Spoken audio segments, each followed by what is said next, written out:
नमस्कार, मैं हूं सिकता देव। समंदर पर दौड़ता देश का सबसे बड़ा पुल मुंबई के खाते में दर्ज हो गया है।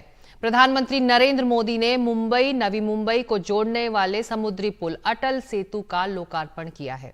इसके बनने से मुंबई और नवी मुंबई का सफर 120 मिनट से घटकर सिर्फ 20 मिनट रह गया है। यह नए भारत का अटल सेतु है।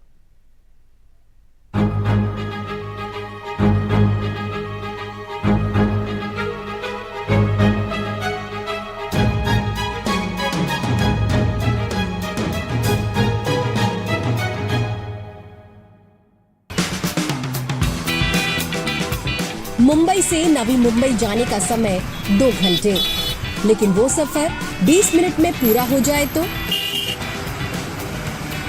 मुंबई से पुणे जाने का समय 3 घंटे, लेकिन वो सफर अगर 1.5 घंटे में पूरा हो जाए तो? मुंबई से गोवा जाने का समय 11 घंटे, लेकिन वो सफर 9 घंटे में पूरा हो जाए तो आप यही कहेंगे कि ये तो एक सपना है, एक खूबसूरत सपना जो शायद सिर्फ देखने के लिए है।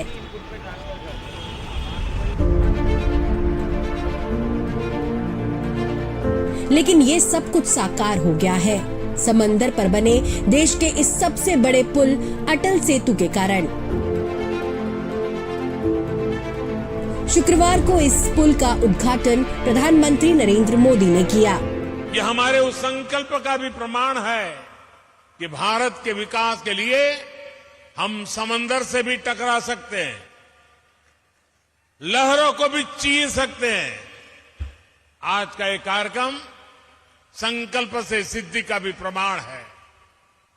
मैं 24 दिसंबर 2016 का दिन नहीं भूल सकता, जब मैं Mumbai trans harbour link Atal Setu के शिलान्यास के लिए यहां आया था।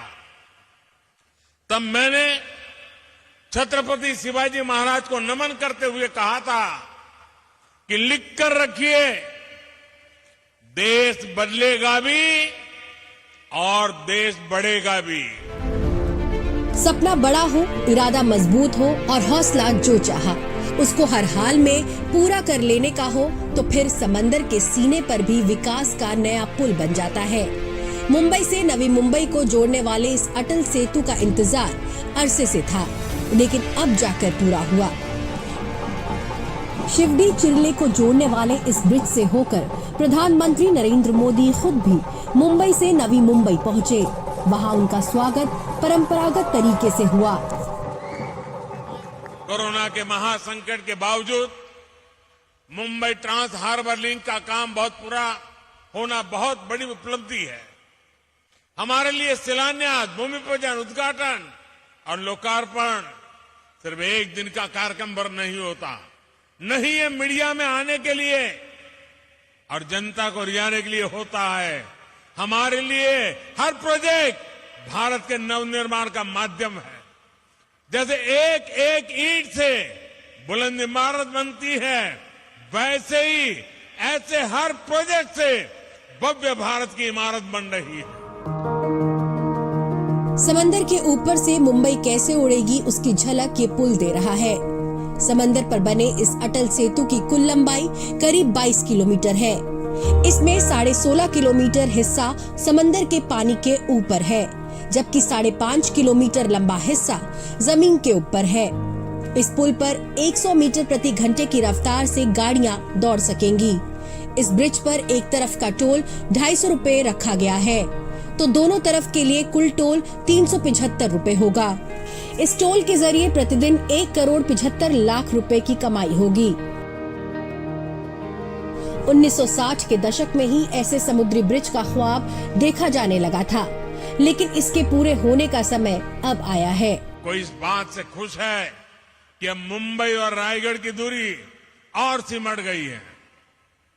जिस यात्रा में पहले कई घंटे लगते थे, अब वही यात्रा कुछ मिनटों में ही हो जाया करेगी।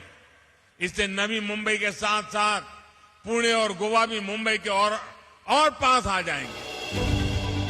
प्रधानमंत्री मोदी ने नए साल में मुंबई नवी मुंबई को जो सौगात दी है उससे मुंबई के लोग किस कदर खुश हैं, उसका अंदाजा इस बात से लगा सकते हैं कि स्थानीय लोग किस तरह प्रधानमंत्री का स्वागत कर रहे हैं।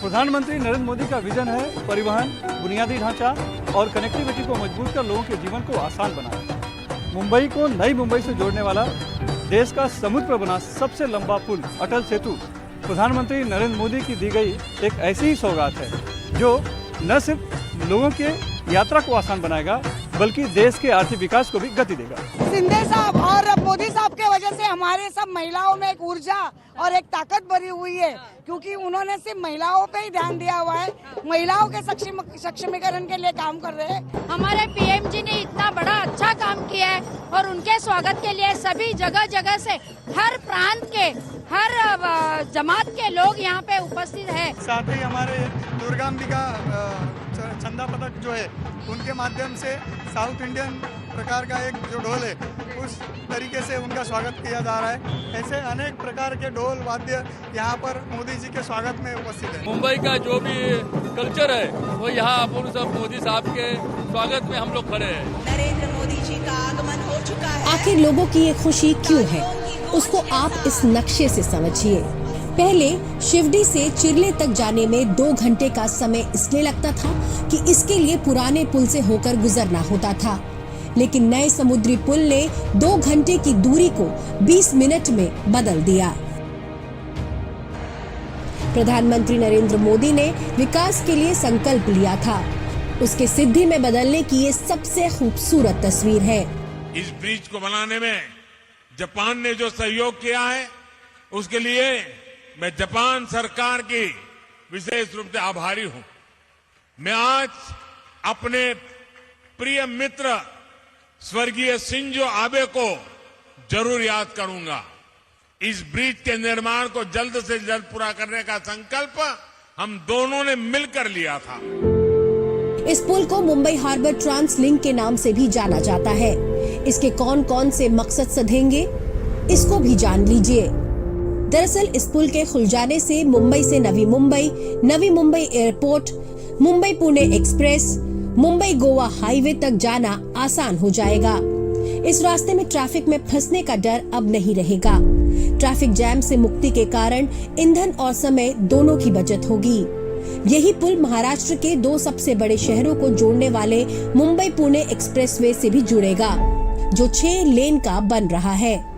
मुंबई पुलिस की तरफ से मुंबई ट्रांस हार्बर लिंक पर 4 पहिया वाहनों के लिए अधिकतम गति सीमा 100 किलोमीटर प्रति घंटा होगी। इस पुल के ऊपर और नीचे 190 सीसीटीवी कैमरे लगे हैं, जिनमें से 130 कैमरे हाईटेक और आर्टिफिशियल इंटेलिजेंस से लैस है। प्रधानमंत्री नरेंद्र मोदी पुल से मुंबई से नवी मुंबई तक पहुँचे। समुद्री पुल से सरपट दौड़ती गाड़ियां यही बता रही हैं कि विकास का पहिया कितनी तेजी से दौड़ रहा है। मुंबई से सुनील सिंह के साथ पूजा भारद्वाज की रिपोर्ट, एनडीटीवी इंडिया के लिए। समंदर पर बना अटल सेतु नए भारत की नई पहचान है। ये पहचान आईफिल टावर से लेकर हावड़ा ब्रिज और स्टैचू ऑफ लिबर्टी से जुड़ती है। जापानी तकनीक से बने अटल सेतु को 100 साल तक तो ना सुनामी डरा सकती है, ना भूकंप हिला सकता है।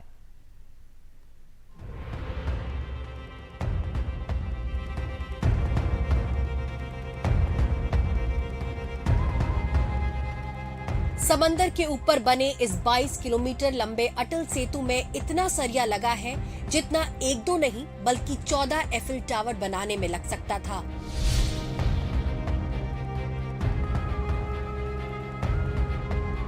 इस समुद्री पुल को बनाने में इतना बीम लगा है जितने में 4 हावड़ा ब्रिज बन जाते।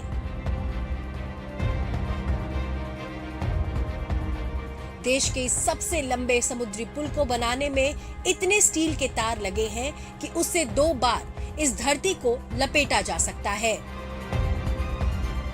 आज जो कोई अटल सेतु को देख रहा है तो इसकी तस्वीरें देख रहा है, वो गौरव से भर उठता है। कोई इसकी विशालता से समुद्र के बीच उसकी अड़िग छवि से मंत्रमुग्ध है, कोई इसकी इंजीनियरिंग से प्रभावित है। जैसे इसमें जितनी वायर लगी है उससे पूरी पृथ्वी के 2 बार चक्कर लग सकते हैं। इस प्रोजेक्ट में जितना लोहा स्टील इस्तेमाल किया है उससे हावड़ा ब्रिज 4 हावड़ा ब्रिज और 6 स्टैच्यू ऑफ लिबर्टी का निर्माण हो सकता है। इससे आप अंदाजा लगा सकते हैं कि जिस अटल सेतु से मुंबई नवी मुंबई ही नहीं पूरे महाराष्ट्र की किस्मत बदल सकती है, उसको किस तरह विश्व स्तरीय उच्च गुणवत्ता वाले संसाधनों से बनाया गया है। अगर टेक्नोलॉजिकली हम सोचे तो कुछ ऐसे टेक्नोलॉजीज यूज़ हुए हैं जो पहली बार भारत में इस्तेमाल हुआ है। उसमें से उल्लेखनीय अगर देखें तो लॉन्ग स्पैन्स, यानी 180 मीटर तक के 4 स्पैन से, इसमें 150 मीटर के स्पैन से, 165 मीटर के स्पैन से, 140 के स्पैन से। इसके लिए एक विशेष Japanese technology orthotropic steel deck इसका इस्तेमाल किया गया है। इसके जो पाइल फाउंडेशन है ये 154 feet below the rock surface in the sea ऐसा किया गया है। समंदर को बांधना आसान नहीं होता, उस पर से अगर उस इलाके में भूकंप का भी खतरा हो तो मुश्किलें और बढ़ जाती हैं। भूकंप के मानचित्र पर मुंबई जोन 3 में आता है, यानी मध्यम जोखिम की श्रेणी में। इसलिए इस पुल को बनाने के लिए संभावित खतरों को समझकर डिजाइन बनाया गया। इसमें समंदर के नीचे की मिट्टी की सतह का एनालिसिस किया गया। इस काम में IIT बॉम्बे के प्रोफेसरों को लगाया गया जो भूकंप और सुनामी पर बेहतर काम करते हैं। 2018 में उन्हें ये भूमिका दी गई थी जिसको उन्होंने बखूबी अंजाम दिया। उसी का नतीजा है कि समंदर में होने वाली कोई भी हलचल इस पुल को हिला नहीं सकती।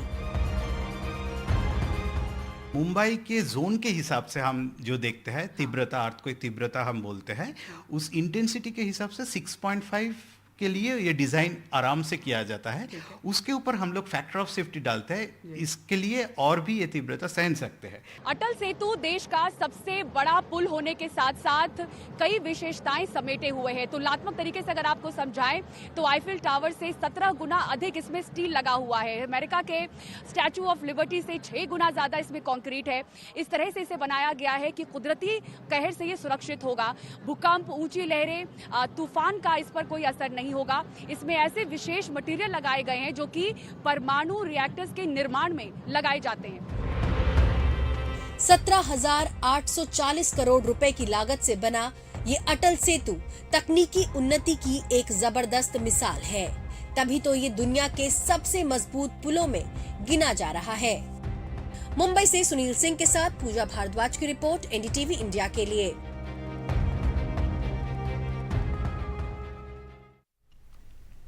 अटल सेतु से मुंबई और नवी मुंबई में विकास को नई रफ्तार मिल जाएगी, लेकिन इससे आगे अटल सेतु ने मुंबई पर आबादी के दबाव को कम करने के मकसद से तीसरी मुंबई की उम्मीदों को भी बढ़ा दिया है।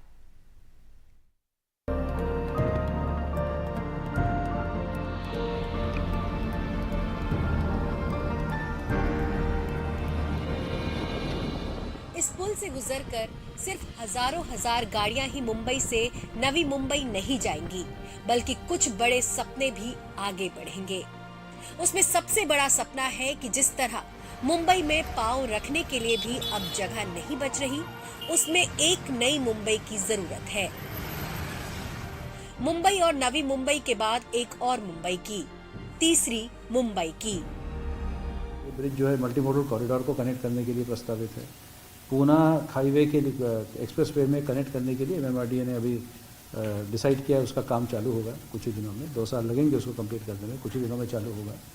तो ये सब की वजह से जो आर्थिक विकास है, वो आर्थिक विकास में हिंटरलैंड में बहुत बड़ा एक बेनिफिट मिलेगा। मुंबई जो है it is called the land of opportunity. वो अपॉर्चुनिटी जो है वो मेनलैंड को पहुँचेगी। और उसी प्रकार से मुंबई में यू डोंट हैव स्पेस, अभी कोई भी आदमी जो है वो ज़्यादा अफोर्डेबल हाउसिंग वगैरह उस प्रकार पे कर सकता है, ऐसा बोला जा रहा है। तो फ्यूचर तो देखिए किसी ने देखा नहीं है, पर आज के दृष्टिकोण से जो दिखता है कि इससे the economic impact of this bridge is going to be very substantial और ये बड़ा सस्टेनेबल तरीके से होगा। देश की आर्थिक राजधानी कही जाने वाली मुंबई पर आबादी का दबाव इतना है कि अब शहर ये बोझ नहीं उठा पा रहा। मुंबई में आबादी 1 करोड़ 38 लाख से ज्यादा है। जबकि क्षेत्रफल 600 वर्ग किलोमीटर है। ऐसे में प्रति वर्ग किलोमीटर में 23,000 लोगों का घनत्व बहुत ज्यादा है। इसलिए मुंबई के बाद करीब 344 वर्ग किलोमीटर में नवी मुंबई बसाई गई। लेकिन सपनों के शहर मुंबई की जरूरतें इतने से पूरी होती नहीं दिख रही हैं। इसलिए एक तीसरी मुंबई पर ठोस रणनीति बन रही है। ये नया शहर करीब 350 किलोमीटर इलाके में बसाने की योजना है। बहुत संभावना है कि नवी मुंबई के रायगढ़ में तीसरी मुंबई का वजूद तैयार हो। मुंबई से सुनील सिंह के साथ पूजा भारद्वाज की रिपोर्ट, एनडीटीवी इंडिया के लिए।